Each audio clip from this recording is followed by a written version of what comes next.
The antique shop smelled of dust and forgotten memories when the brass bell above the door chimed with unusual urgency. Commander Lyra Ghost, Voss barely glanced up from the vintage compass she'd been examining, its needle spinning wildly despite the absence of any magnetic interference. Strange. The same inexplicable phenomenon that had been haunting her dreams for weeks. Two Marines in dress blues entered, their polished shoes clicking against worn hardwood floors with mechanical precision. The younger one clutched a manila envelope like it contained state secrets, while his partner surveyed the cramped space with the paranoid efficiency of someone expecting trouble. Lyra's fingers instinctively tightened around the compass as recognition dawned. She knew that look. She'd worn it herself during countless briefings that changed everything. Commander Voss, the senior Marine's voice cut through the shop's cathedral silence. Admiral Morrison sends his compliments.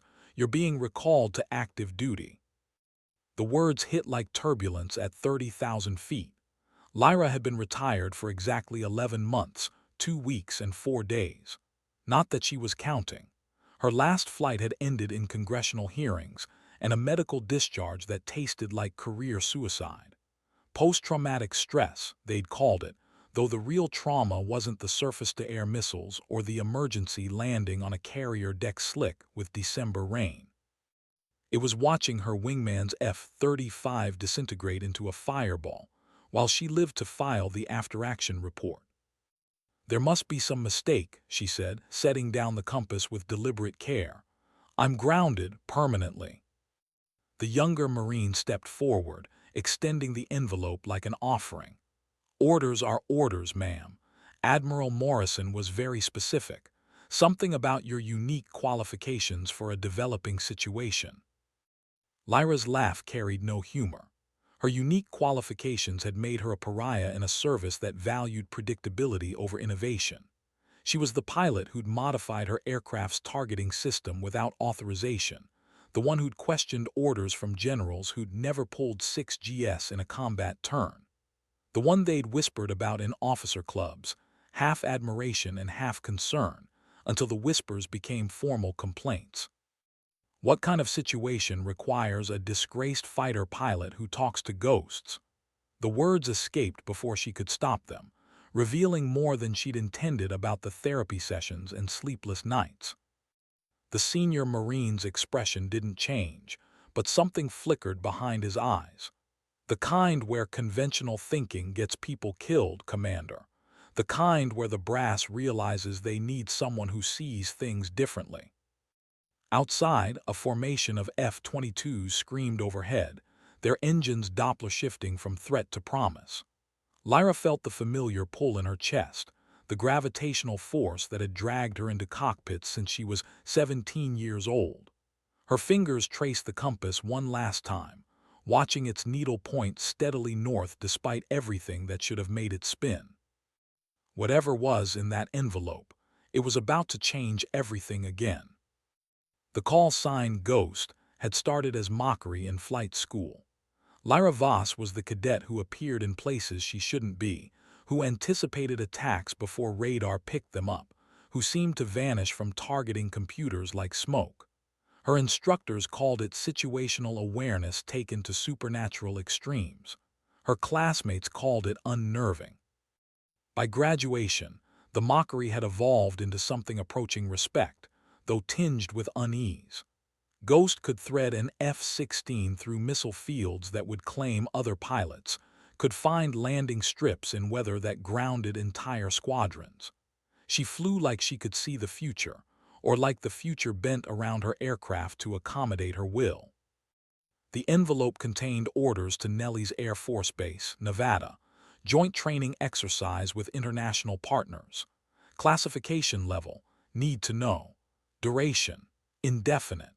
The language was deliberately vague, the kind of bureaucratic poetry that meant someone wanted her expertise without admitting they needed her.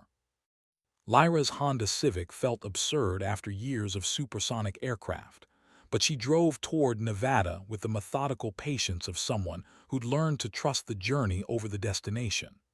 The desert landscape blurred past like gun camera footage, endless and hypnotic.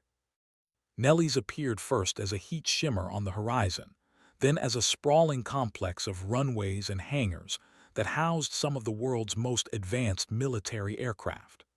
The base's red flag exercises had made it legendary among pilots worldwide, a place where the best came to prove they belonged among the elite.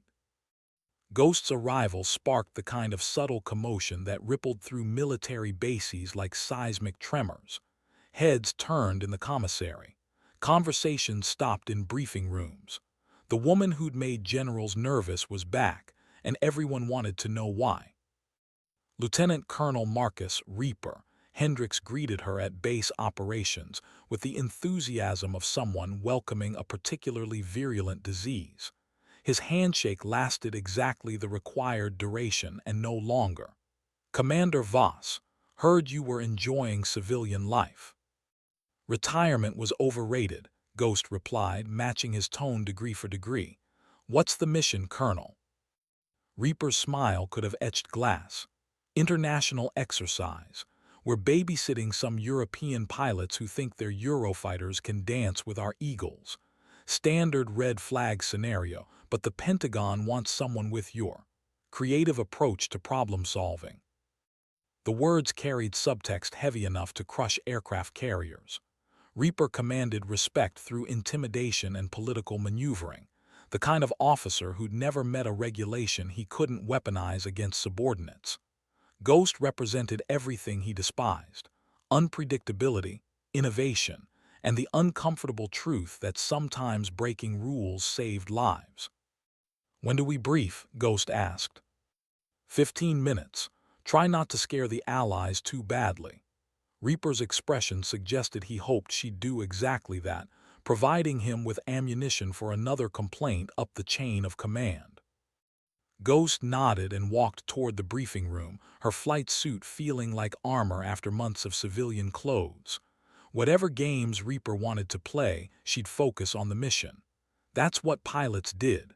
That's what she'd always done, even when it cost her everything. The briefing room buzzed with nervous energy as pilots from 6 nations studied aerial charts and threat assessments. Ghost recognized the telltale signs of pre-mission anxiety: excessive coffee consumption, repetitive gear checks, jokes that weren't quite funny enough to mask the underlying tension. Squadron Leader James Cricket Morrison from the Royal Air Force stood at attention as Ghost entered, his Eurofighter patch gleaming under fluorescent lights. "Commander Voss, heard remarkable things about your record." "Don't believe everything you hear," Ghost replied, taking a seat in the back row where she could observe without becoming a spectacle. Captain Alina Phoenix Kowalski of the Polish Air Force leaned over with barely concealed curiosity. "Is it true you once landed an F-35 with no hydraulics in a Category 2 hurricane?" "Aircraft don't care about meteorological classifications," Ghost said simply. "They respond to physics and pilot input." The room's attention focused on her like targeting radar, but Ghost maintained the neutral expression she'd perfected during countless similar moments. Let them wonder. Let them judge. The aircraft would tell the truth when it mattered. Reaper entered with characteristic drama, his presence commanding silence through pure gravitational force. "Ladies and gentlemen, welcome to Red Flag Exercise Crimson Dawn. Over the next 7 days, you'll face the most sophisticated enemy air defense network ever assembled for training purposes." The overhead projector displayed a map of Nevada airspace crisscrossed with threat vectors and engagement zones. Surface-to-air missile sites, electronic warfare emitters, and advanced radar systems formed a gauntlet that would challenge even the most experienced pilots. "Your mission," Reaper continued, "is to penetrate hostile airspace, neutralize strategic targets, and return to base with minimal losses. Simple in concept, historically impossible in execution." Ghost studied the tactical display with the focused intensity of someone reading scripture. The defense network showed sophisticated layering, with overlapping engagement envelopes that would funnel attacking aircraft into predetermined kill zones. Conventional tactics would result in catastrophic attrition rates. Intelligence suggests the enemy employs adaptive electronic warfare capabilities, Reaper added with obvious satisfaction. Your usual jamming techniques may prove ineffective. The international pilots exchanged glances heavy with meaning. This wasn't standard red flag training. This was preparation for something specific, something that required proven ability to operate in environments where normal rules didn't apply. Ghost felt the familiar electricity that preceded complex missions, the sensation of puzzle pieces arranging themselves in her mind. Whatever was coming, it would demand everything she'd learned about flying, fighting, and surviving when conventional wisdom failed. The morning briefing felt different from Ghost's previous experiences at Nellie's. Intelligence officers presented threat assessments with the grim efficiency of coroners delivering autopsy results. Electronic warfare specialists demonstrated countermeasures with barely concealed pessimism. Even the weather officer seemed apologetic about forecast conditions. Major Catherine Valkyrie Hoffman, Ghost's assigned wingman, possessed the kind of aggressive competence that reminded everyone why she'd earned her call sign. "Never flown with a Ghost before," she said during pre-flight inspections. "Heard you see things other people miss." "Everyone sees the same sky," Ghost replied, running her hands along the F-35's air intake with ritualistic precision. "Some people just interpret what they're seeing differently." Valkyrie's expression suggested skepticism, but she completed her own walk-around with professional thoroughness. Her aircraft bore the scars of multiple deployments, each rivet and panel telling stories of missions that had tested both pilot and machine beyond design specifications. The F-35 Lightning II felt like coming home after exile. Ghost's hands moved across controls and displays with muscle memory that bypassed conscious thought, her body remembering the subtle vibrations and responses that made each aircraft unique. This particular jet, tail number 125043, had logged over 2,000 flight hours and had developed the personality quirks that separated veteran machines from factory-fresh equipment. "Ghost, Valkyrie, you're cleared for taxi," the tower controller announced with routine professionalism that masked the exercise's underlying complexity.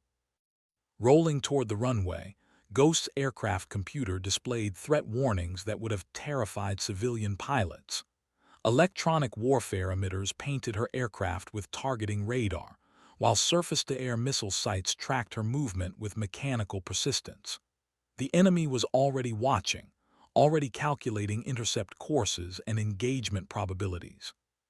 "Ghost, this is Reaper," the radio crackled with characteristic authority. "Remember, this is training. Don't do anything stupid." Ghost keyed her microphone with deliberate precision. "Copy, Reaper, maintaining standard parameters." The words carried just enough edge to remind everyone listening that her definition of standard had always been flexible.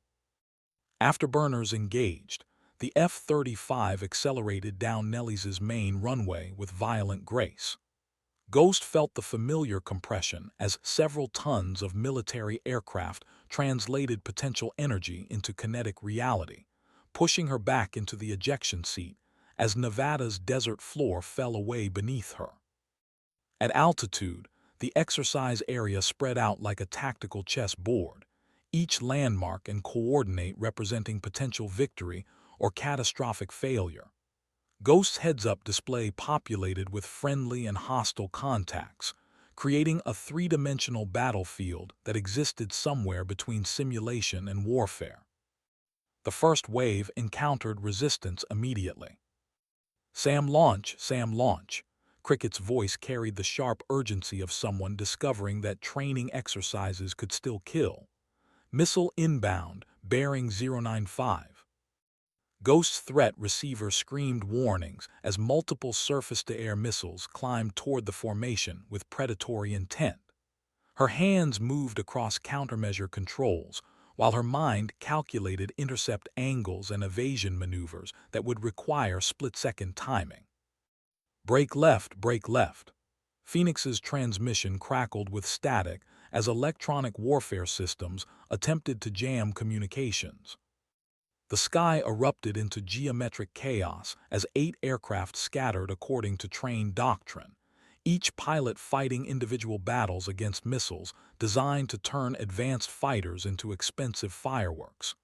Ghost rolled inverted and dove toward the deck, using terrain masking and chaff dispensers to confuse seeking warheads. "Ghost, where are you?"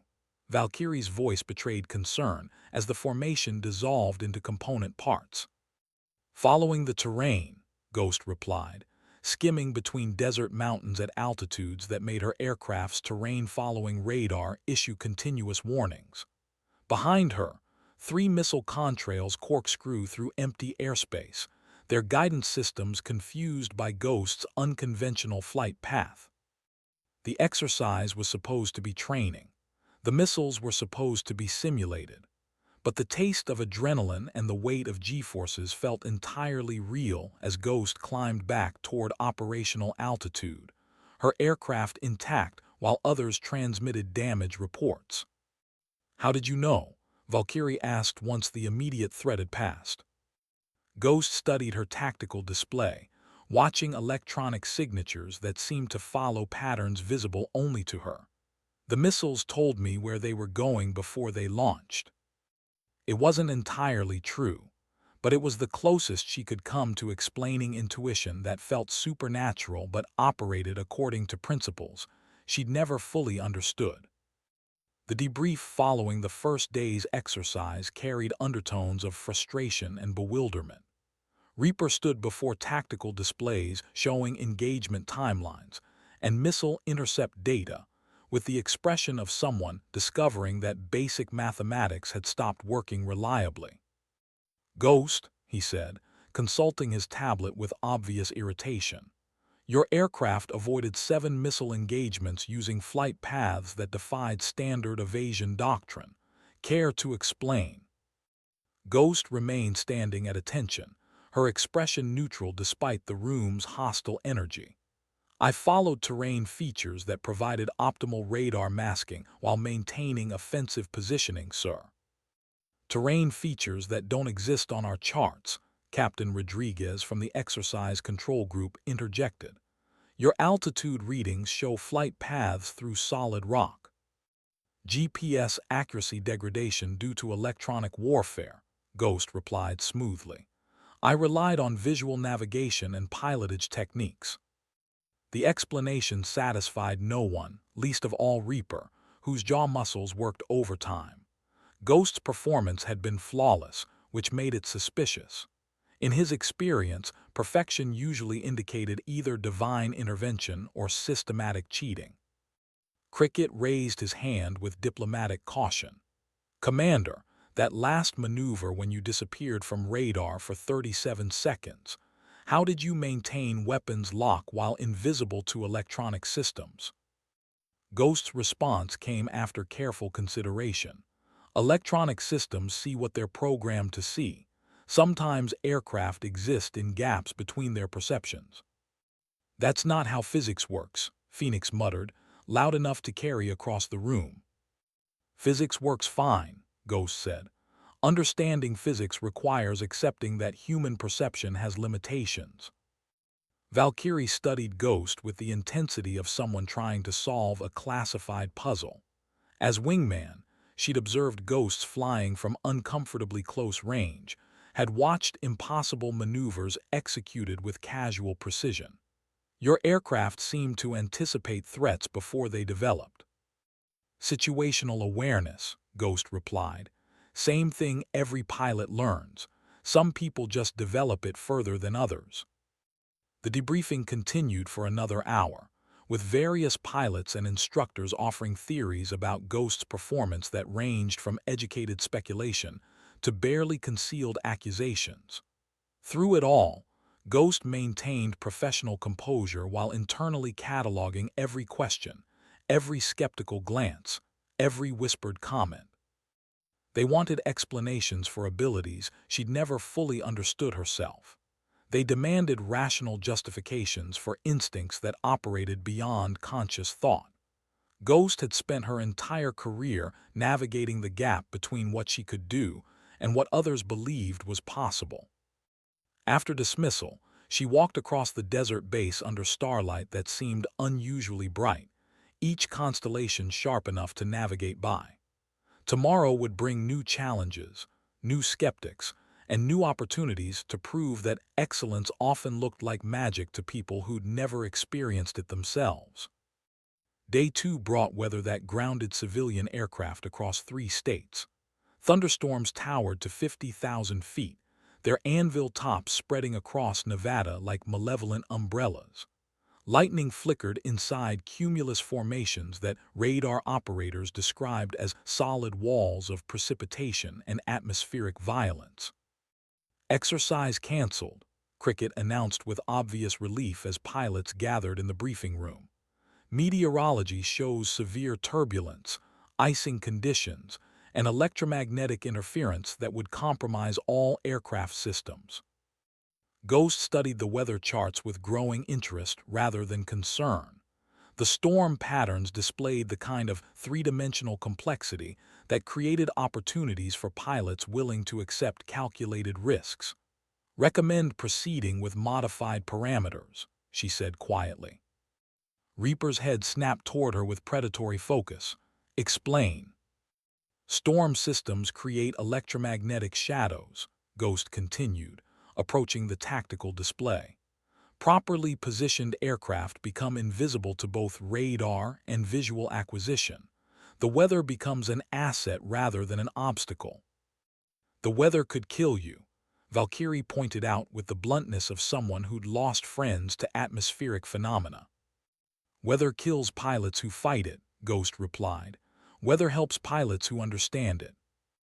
The room erupted in overlapping conversations as international pilots debated the wisdom of flying in conditions that violated multiple safety protocols. Ghost listened to their concerns with patient understanding, while studying meteorological data that revealed patterns invisible to conventional analysis. "The storm's eastern edge shows a corridor approximately 8 miles wide," she explained, tracing flight paths on the display. "Turbulence levels remain within operational parameters for pilots experienced in extreme weather flying." Reaper's expression suggested he was watching someone volunteer for elaborate suicide. "And if you're wrong?" "Then I'm wrong," Ghost said simply. "But the enemy won't expect anyone to fly in these conditions.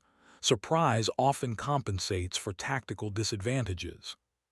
Phoenix leaned forward with predatory interest. "You've done this before." "Afghanistan 2023, Ghost confirmed. "Monsoon season. Sometimes mission requirements exceed weather minimums." The memory carried weight beyond mere professional experience. That particular mission had saved a surrounded Marine unit, but had cost Ghost her previous wingman when structural icing caused catastrophic engine failure. She'd completed the mission alone, but the victory had tasted like loss. Reaper consulted his superiors through encrypted communications, while the international pilots waited with varying degrees of enthusiasm. When authorization came, it arrived with conditions that suggested higher authorities shared Reaper's skepticism about Ghost's meteorological optimism. "Single aircraft only," he announced. "Demonstration flight to assess feasibility. If you survive, we'll consider expanding the exercise." Ghost nodded acceptance while checking her survival gear with renewed attention to detail.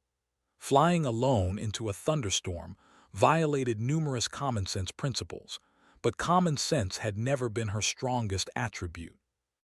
An hour later, she strapped into her F-35 while lightning illuminated the hangar like a photographer's strobe. The F-35's engine spooled up with reassuring power as Ghost taxied toward a runway slick with precipitation. Her aircraft's systems painted warnings across multiple displays. Severe turbulence advisory, icing probability extreme, electromagnetic interference degrading navigation accuracy. The machine was offering every possible excuse to abort the mission. Ghost Tower. Weather radar shows cells building to 60,000 feet. Recommend delay until conditions improve.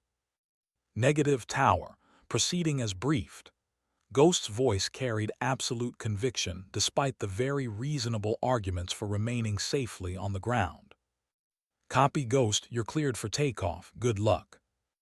The runway disappeared beneath her aircraft as Ghost rotated into atmospheric chaos that would have challenged commercial airline pilots flying much larger, more stable aircraft.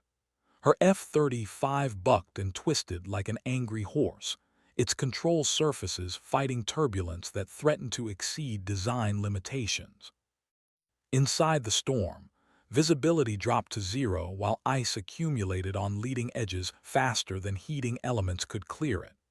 Ghost flew on instruments alone, trusting digital displays over sensory input, as lightning turned her cockpit into a strobe-lit nightmare of competing electronic warnings. Ghost, radar contact lost. The controller's transmission fought through static heavy enough to suggest equipment failure. Say position and status. Ghost is proceeding, she replied, though her exact location had become academic. The storm had swallowed her aircraft completely, hiding it from electronic detection while subjecting it to atmospheric forces that pushed both pilot and machine toward structural limits. 10 miles ahead, the corridor she'd predicted opened like a promise. The storm's electromagnetic signature created a void in hostile radar coverage large enough for an entire squadron to exploit. Ghost had found a pathway through chaos that existed for exactly 37 minutes before atmospheric conditions shifted and closed it forever. When she emerged from the weather, her aircraft appeared on radar screens like a materialization, startling controllers who'd given up tracking her position. Tower Ghost, mission complete, requesting immediate landing clearance. The hangar fell silent as Ghost shut down her engines. Her aircraft showed ice damage and stress fractures that testified to an encounter with atmospheric violence, but she'd proven her point with characteristic precision. Valkyrie was waiting beside the aircraft when Ghost climbed down. How did you know that corridor would be there? Ghost looked back at the storm, now moving eastward like a departing army. Sometimes you have to trust what you can't see. The third day's briefing revealed why Ghost had been recalled to active duty. Intelligence officers presented satellite imagery and electronic intercepts that painted a picture of technological capabilities that shouldn't have existed. Enemy aircraft were demonstrating flight characteristics that exceeded known performance parameters, executing maneuvers that challenged fundamental understanding of aerodynamics and propulsion. Unknown aircraft, designation Romeo 77, Major Harrison from Air Force Intelligence explained while displaying gun camera footage that defied rational explanation. Multiple sightings over international waters. No nation claims ownership or manufacturing capability. Ghost studied the footage with growing fascination. The aircraft moved like her own instincts translated into physical form, anticipating engagement attempts and vanishing from targeting systems with supernatural efficiency. Its flight path showed the same pattern recognition abilities that had made her career both legendary and controversial. Estimated performance capabilities. Cricket asked with professional interest that masked deeper concern. Mach 3.2 in level flight, Harrison continued. Acceleration rates that should liquefy human pilots. Radar cross-section comparable to stealth fighters despite unconventional design characteristics. Phoenix whistled with admiration that bordered on fear. Any theories about propulsion systems? None that fit known physics, Harrison admitted, which brings us to why Commander Voss is here. The room's attention turned toward Ghost with expectation heavy enough to generate atmospheric pressure. She'd spent her career operating beyond conventional parameters, finding solutions that existed in gaps between established doctrine and physical reality. Show me the engagement footage again, Ghost requested, studying the unknown aircraft's evasion patterns with analytical intensity. The footage played in slow motion, revealing flight characteristics that seemed to violate conservation of momentum while demonstrating tactical awareness that exceeded human reaction capabilities. But Ghost noticed something others had missed: subtle rhythm patterns in the aircraft's movements, almost like a signature written in three-dimensional space. "It's not anticipating our tactics," she said finally. "It's responding to something we're not detecting." Reaper leaned forward with predatory interest. "Explain." "Watch the timing," Ghost continued, pointing to specific moments in the footage. "The aircraft initiates evasive maneuvers before our missiles achieve lock-on. It's detecting acquisition attempts through electronic signatures we're not monitoring." The intelligence officers exchanged glances that suggested Ghost had identified something they'd overlooked. Harrison pulled up additional data displays showing electronic warfare spectra recorded during the encounters. "These readings," Ghost continued, studying wavelength patterns that created visual art from invisible phenomena. "The aircraft is operating across electromagnetic frequencies we don't typically associate with aviation. It's not just flying. It's swimming through electronic oceans we can't see." Valkyrie spoke the question everyone was thinking: how do we fight something like that? Ghost's smile carried implications that made experienced pilots nervous. "We learn to swim in the same oceans." The answer satisfied no one, least of all Ghost herself. But it represented the beginning of understanding, the first step toward developing tactics that might prove effective against capabilities that transcended conventional military technology. Pre-flight preparations took on ritual significance as Ghost prepared for her first solo intercept mission. The F-35 systems underwent diagnostics that revealed no mechanical anomalies, though her aircraft seemed to hum with anticipation that felt almost organic. "Ghost Control," the radio transmission carried undertones of institutional nervousness. "Contact bearing 270, Angels 25, speed 800 knots. Intercept and assess." "Roger Control, Ghost is inbound." The familiar weight of mission responsibility settled across Ghost's shoulders like comfortable armor. Climbing through 30,000 feet, Ghost's radar painted a contact that matched intelligence descriptions of Romeo 77. The unknown aircraft maintained steady course and altitude, while demonstrating flight characteristics that challenged her understanding of aerodynamic principles.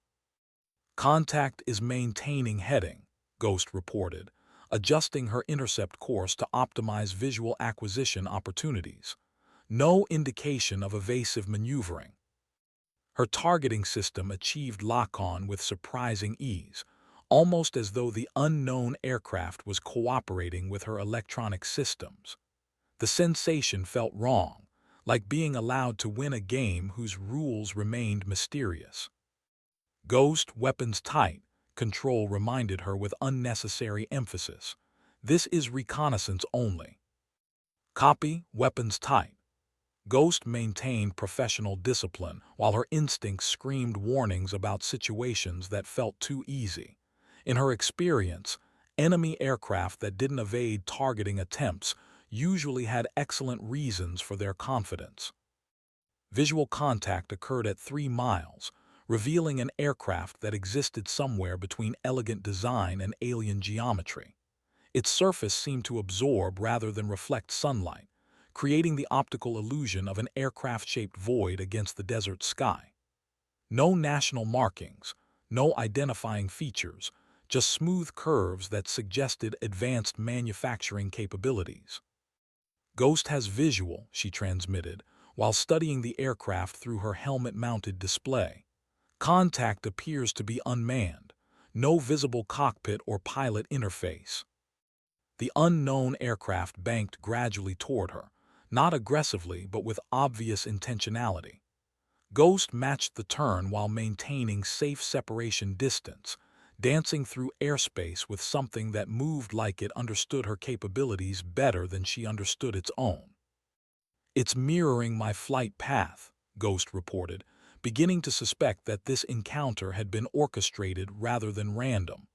"Contact seems aware of my presence." "Maintain observation," Control replied. "Do not initiate engagement protocols." For 17 minutes, Ghost flew alongside technology that shouldn't have existed, studying design features that challenged everything she'd learned about aircraft engineering. Then, without warning or apparent cause, the unknown aircraft simply wasn't there anymore. No acceleration, no climb, no turn toward concealment. It had occupied a specific volume of airspace, and then it hadn't. Ghost completed the mission with the unsettled feeling that she'd been evaluated, rather than conducting evaluation herself.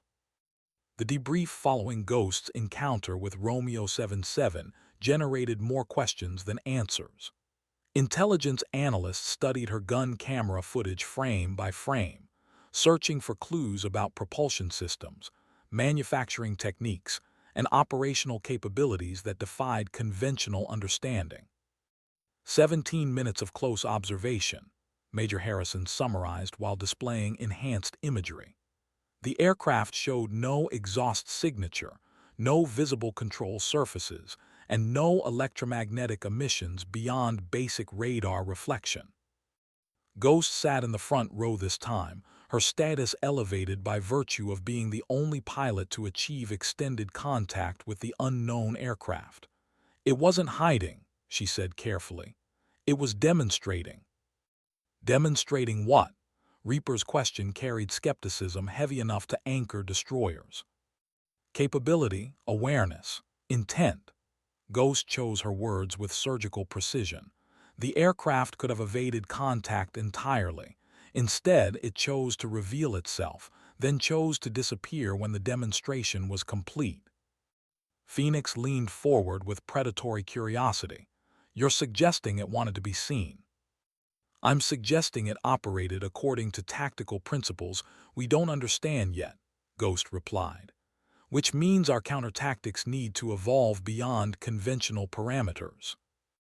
The room erupted in overlapping discussions as pilots debated implications of technology that seemed to operate outside known physical limitations.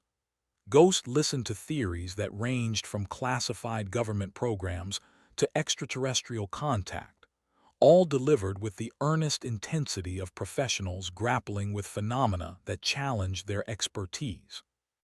"Regardless of origin," Cricket said with British understatement that barely concealed alarm, "these aircraft represent a significant tactical challenge.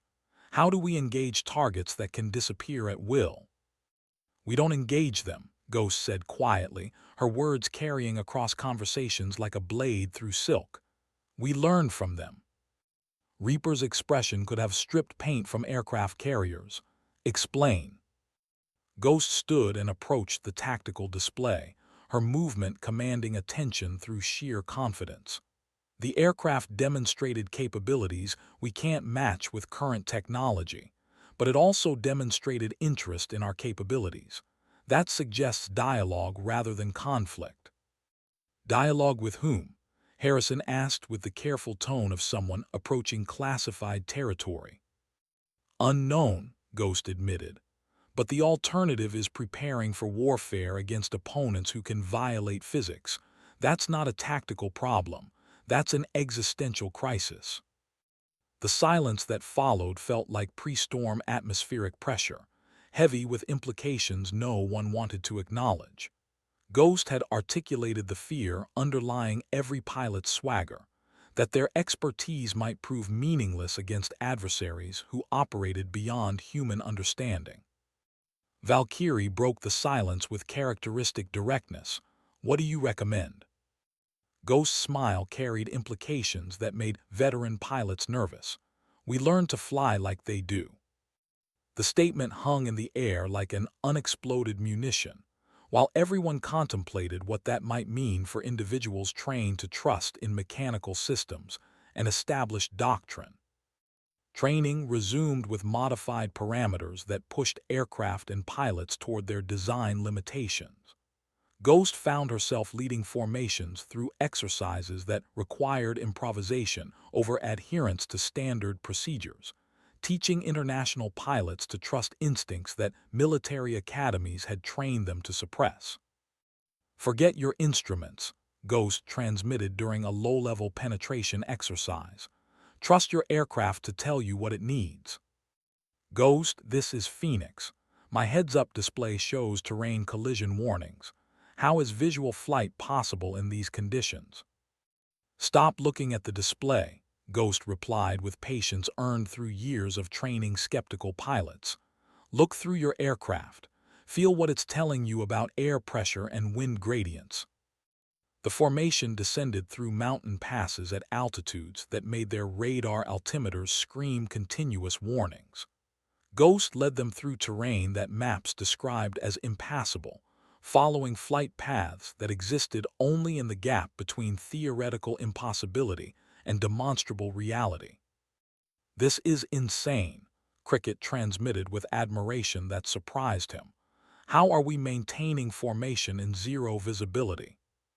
"Your aircraft knows where it is," Ghost explained while threading between granite peaks separated by margins measured in wingtips rather than safe distances. "Trust it to maintain relative positioning." Behind them, electronic warfare systems painted the sky with targeting radar, as simulated enemy forces attempted to achieve weapons lock on aircraft that appeared and disappeared like mechanical ghosts. Ghost's formation had learned to exist in electronic blind spots, exploiting gaps in detection networks through flight paths that required precise timing and absolute trust in capabilities most pilots never fully developed. "Sam, launch!"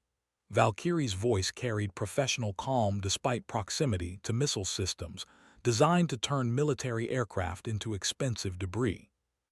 "Continue mission," Ghost replied, leading the formation through evasive maneuvers that used terrain features as improvised shields. "Maintain heading and altitude." The surface-to-air missiles climbed toward engagement altitudes, while Ghost's formation descended deeper into electronic shadows, created by interfering radar systems and natural terrain features. The missiles' guidance computers lost track of their targets one by one, their warheads detonating harmlessly against mountainsides, while Ghost led 7 international fighters toward objectives that conventional wisdom deemed unreachable. "Target area in sight," Phoenix reported with disbelief that colored professional terminology. "How did we penetrate integrated air defenses without sustaining losses?" "We didn't penetrate them," Ghost corrected while acquiring simulated ground targets. "We flowed around them like water around stones." The mission concluded with perfect success rates that would have been impossible under normal circumstances, achieved by pilots who'd learned to operate according to principles that existed beyond established doctrine. Evening found Ghost walking the flight line under desert stars, her mind processing the day's lessons, while her hands unconsciously traced flight patterns in cool air. The F-35 sat like sleeping predators, their angular forms designed for violence but beautiful in the subdued lighting of a base preparing for night operations. "Mind if I join you?" Valkyrie's voice carried none of its usual aggressive confidence. Ghost nodded toward the aircraft lineup, each machine representing millions of dollars of taxpayer investment and thousands of hours of pilot training. "They're beautiful when they're not trying to kill you." "Is that what you think about when you fly?" Valkyrie asked with curiosity that suggested genuine interest rather than professional networking. "I think about possibilities," Ghost replied after careful consideration. "Every aircraft has capabilities beyond its specifications. Most pilots never discover them because they're afraid of exceeding known parameters." Valkyrie studied her wingman with the intensity of someone solving complex equations. "And you're not afraid?" "Fear keeps you alive," Ghost said simply, "but fear can also prevent you from living." The conversation continued across topics that ranged from tactical philosophy to personal experiences that had shaped both pilots' approaches to flying and fighting. Valkyrie revealed combat deployments that had tested her aggressive competence against enemies who'd fought back with equal skill in greater numbers. Ghost shared missions that had required capabilities she'd never known she possessed, situations where survival had demanded transcending her own limitations. "Why did they ground you?" Valkyrie asked with directness that cut through diplomatic language. Ghost's answer came after long silence spent watching navigation lights cross overhead. "Because I flew like Romeo 77 before Romeo 77 existed. Because I made them nervous about what else might be possible. And now they need what made them nervous. Now they need what they've always needed," Ghost corrected. "They just finally admitted it." The admission carried weight that settled between them like shared gravity, binding two professionals who'd learned to excel in careers that demanded conformity while rewarding innovation. Day 4 introduced electronic warfare scenarios that would have impressed science fiction authors. Enemy transmissions jammed communications, spoofed navigation systems, and generated false targeting data designed to turn friendly aircraft against each other. The electromagnetic environment became a battlefield where information warfare determined tactical outcomes. Ghost found herself operating in conditions where her instruments provided actively misleading data, while enemy systems attempted to hijack her aircraft's computers. Her F-35's displays showed false altitude readings, incorrect heading information, and targeting solutions that would have sent missiles into empty airspace. "Ghost, my navigation system shows you at my 3 o'clock position," Cricket transmitted with concern that bordered on panic. "Visual contact contradicts instrument readings." "Trust visual," Ghost replied while manually calculating her actual position using landmarks and dead reckoning techniques that predated electronic navigation. "Electronic systems are compromised." The formation struggled to maintain cohesion, while their aircraft systems provided contradictory information about everything from airspeed to altitude. Military pilots trained to trust instruments found themselves operating like their predecessors from World War II, relying on basic aviation skills that electronic warfare couldn't corrupt. "This is impossible," Phoenix muttered, while her Eurofighter's computer insisted she was flying upside down despite clear visual evidence to the contrary. "How do we complete the mission with unreliable instruments?" "Stop trusting the instruments," Ghost instructed with patience that surprised everyone listening. "Start trusting yourself." Her transmission sparked the kind of philosophical debate usually reserved for aviation safety seminars. Military pilots learned to trust mechanical systems over human perception because mechanical systems didn't suffer from spatial disorientation. Hip